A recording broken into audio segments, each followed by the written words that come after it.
अगर आपने अभी तक हमारा चैनल सब्सक्राइब नहीं किया तो अभी सब्सक्राइब करें और बेल आइकॉन को क्लिक करके हमारी लेटेस्ट वीडियोस के बारे में अपडेट जानें।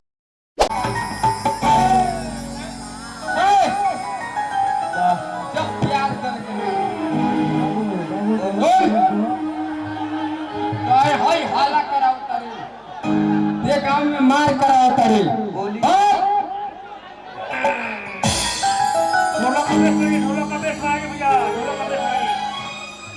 इधर दे दवाई बनल अरे सुन हर इधर पर सब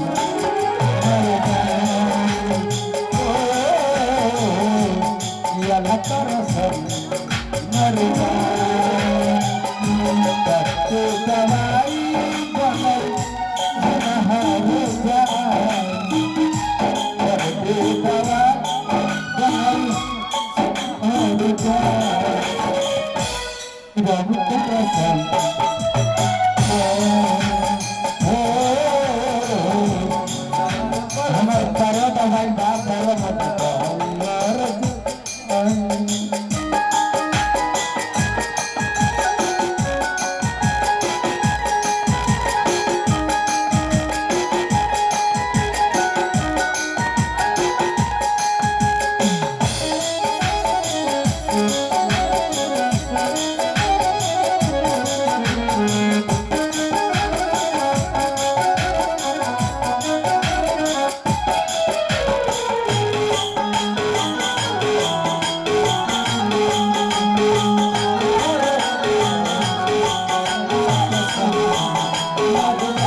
उठ जा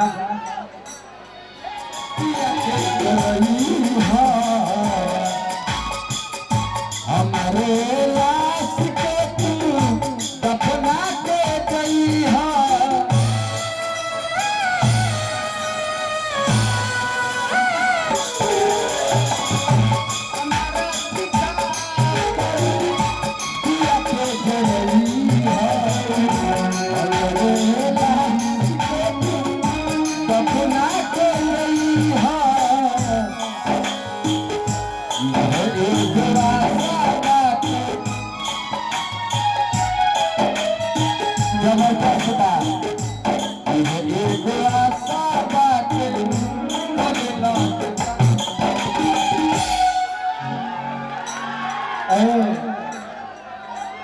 प्यार कहल जाला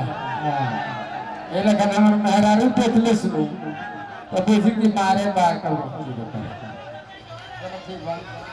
एक बार हम वीडियो नहीं करावता ई है ये दो बात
एको भाषा बाटे